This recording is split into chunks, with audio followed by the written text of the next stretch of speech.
Hi everybody, it's Sharon. So I decided to set up my painting station here in my kitchen to start painting Laura.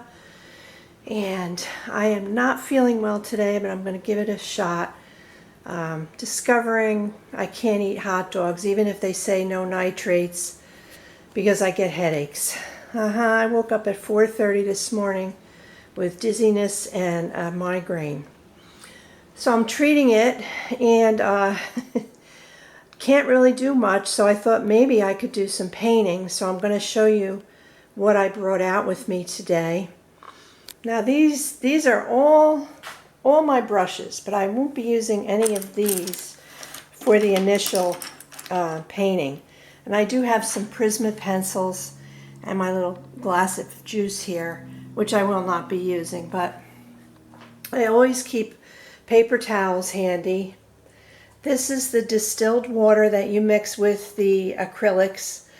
And my husband said that, let's see, is this a half a gallon? No, this is a whole gallon. It was only $2.19 or something like that for a whole gallon. And I didn't want a gallon, but I pour it into this cup so it's easy for me to pour into my mixing bowl, which is a Pyrex custard dish. I like to use glass because I can see how thin the paint is. You know, when I brush it up on the sides, I can see the consistency, so I kind of like that.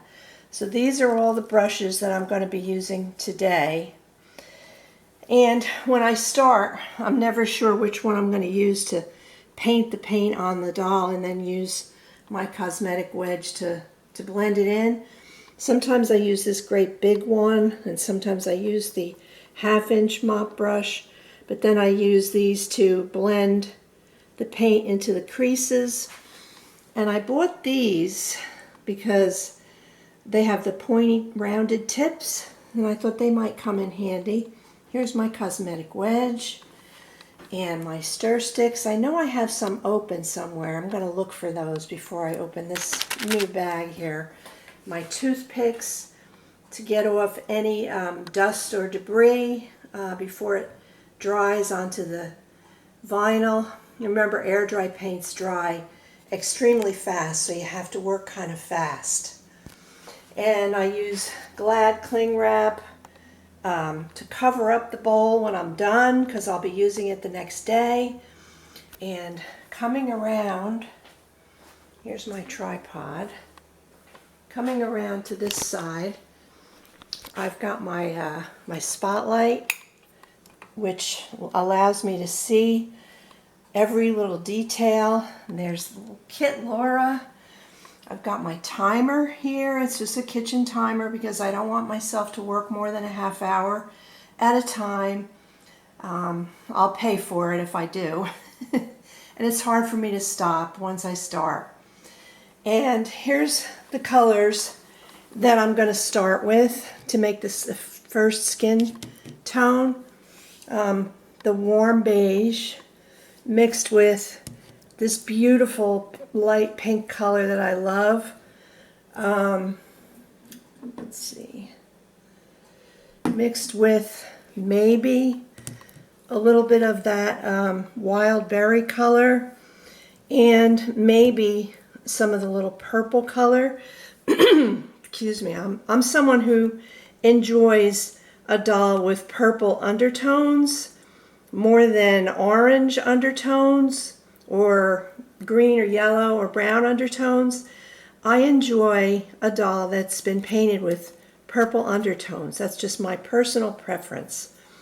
So the first thing I'm going to do on camera is I'm going to mix my first batch of paint. So be back in a sec. I do have George here with me on his portable rolly cart because he's going to want to be with me while I'm painting. Right, George? So, yeah.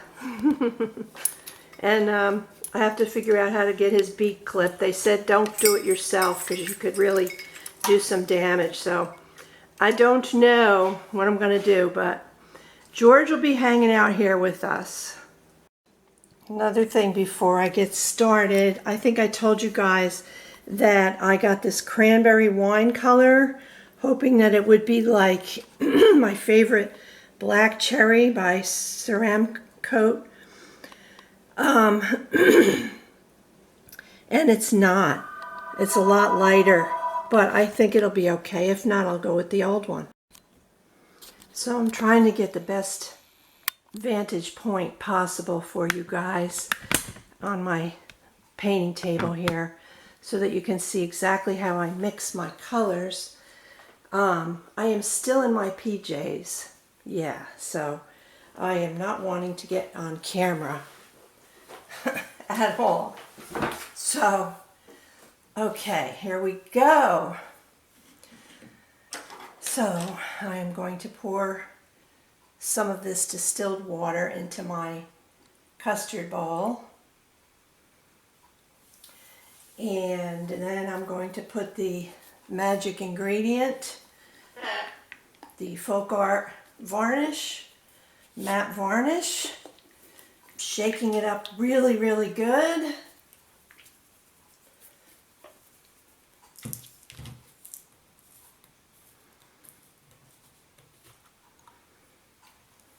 Take some of the debris out of the cap.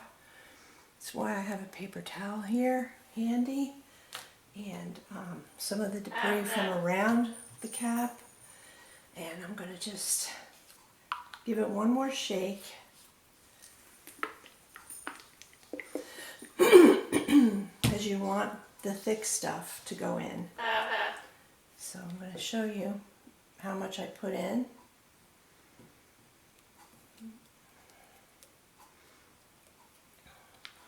It's about, I don't know, half a capful maybe. I don't cook with a recipe either, guys. So I'm going to use this mop brush to mix the color in here. So we'll start with the warm beige. Shake it real good.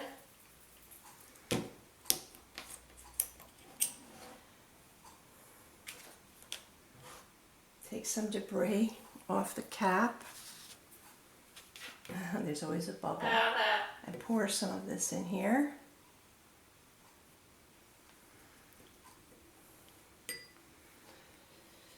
And then I'm going to wipe the jar before I put my cap back on, so that there'll be less hardness when I want to open it again. So we've got the beige in here.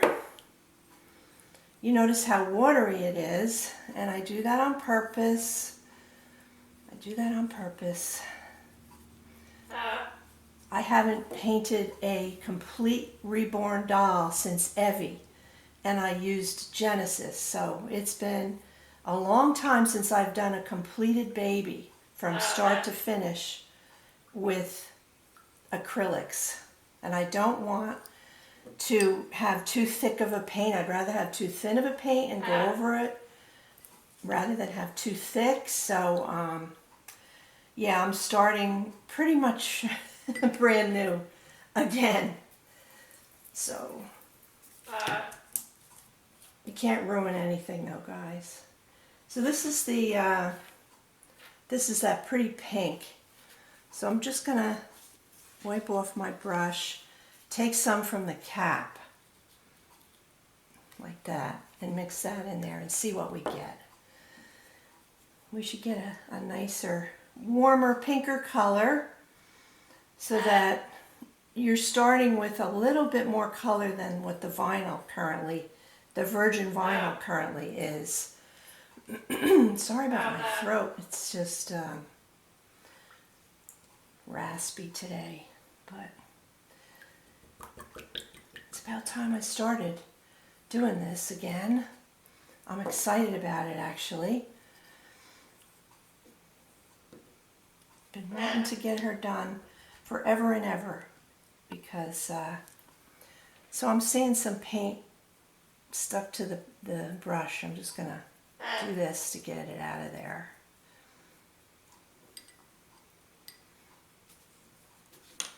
You're going to need a whole bunch of brushes next to you because you're going to need them for various different things. So now this is what color we have with the beige and the pink.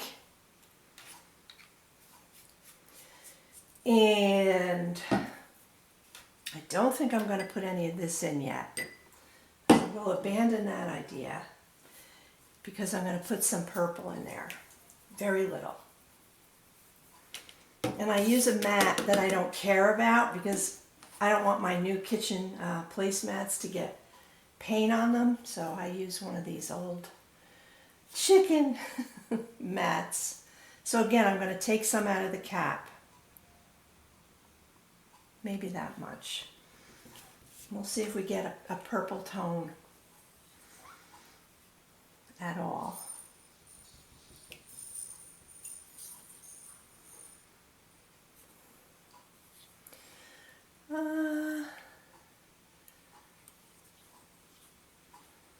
Maybe a tiny bit more. So I'm going to clean my brush and take it out of the cap. Take a little bit out of the cap, maybe that much. Let's see. It's trial and error. It really is. And it all depends on what color you want to start with, what color you want your baby to look like, what kind of undertones you want her to have.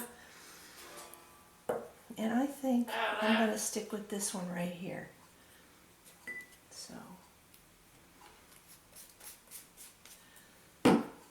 So I always start, I think I might use this brush instead of the big one. So then get a cosmetic wedge. And I always start with the smallest limb first. So that's going to be this arm right here. I'm going to start here. Make sure there's no dust on your kit or marks. She's been sitting around for quite a while and I don't see any. So let us begin. So I just paint it like this. I'm probably just going to show you one limb because it's going to be the same on every single vinyl piece that I do. And I don't want you guys to get bored. I just want you to see every layer that I start with. And she has open hands, so she's going to need to have the paint in between her fingers as well.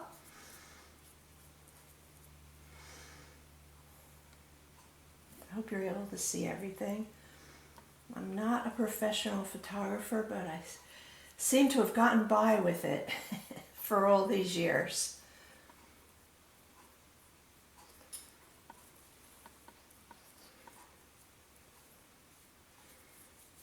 And there's a little piece of debris. I just got it with my finger.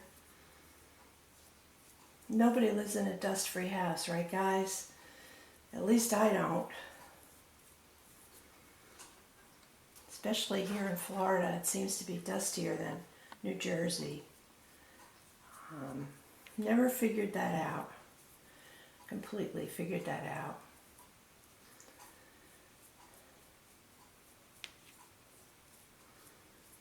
I think we got it all. So now we dab with the cosmetic wedge.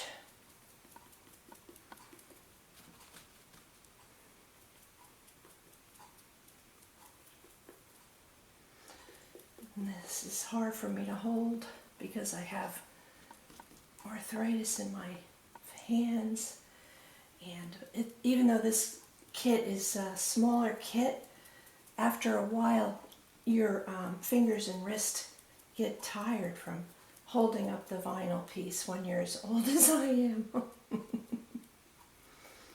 Yeah, getting old is not for the faint-hearted. It's definitely not.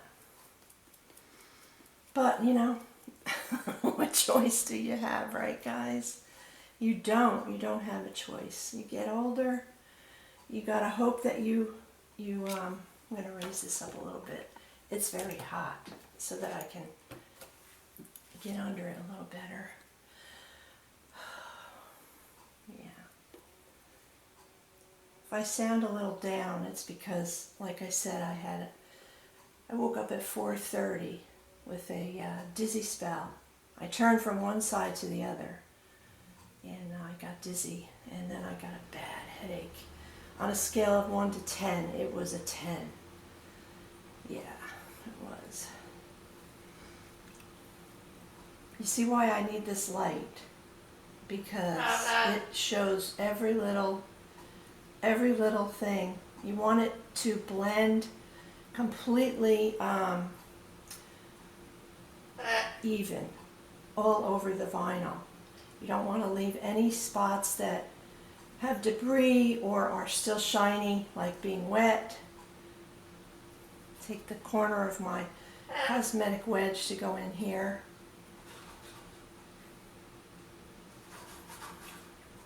So that there's no pooling in the creases, which there is not. I will probably go over her maybe 2 or 3 times with this starter color, because let me see if you see a difference at all. Very little, very little. And I'm seeing a little piece of debris right here. So I need my toothpick. I need my toothpick. Let's see if I can find it again. Yeah, George. All right. Check it over. There's another little speck. Very fussy. I'm very fussy. My dolls have no flaws when they're done. And if they do have any flaws, I always tell people about it. Because I'm an honest seller. What is that on the nail? Vinyl comes off of a factory machine. It's not always perfect. So that limb is done. That limb is done with the first coat. And I'm going to do this one. So that's all for today, guys. I hope you've enjoyed it. I will be back to show you the next color, but that batch that I use. See you later, guys. Thanks for watching. So before I go, I always do this. I end my video and then I come back. She has the first layer of this color on her, and I covered this with saran wrap. I covered the brush too. I didn't wash the brush. I'm going to be using this same batch when she's dry, and I don't know if it's going to be this morning or not because I'm tired already. But I was, of course, the most careful with her face, making sure there were no little black spots or hairs or missing, not blended paint. So the paint went on beautifully, absolutely beautifully. I'm very impressed with these paints. So,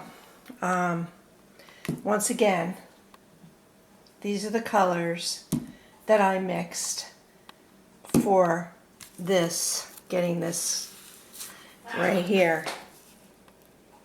Lavender,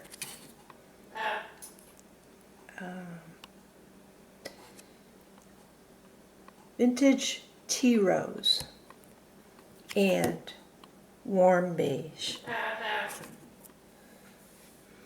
2 of them are Americana and 1 of them is folk art.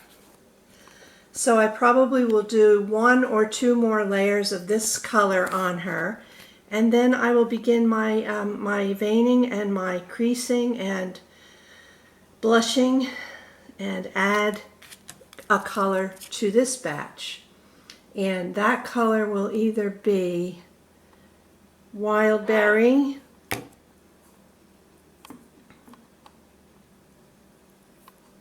or cranberry wine. Not quite sure. Yeah, so that's it, guys.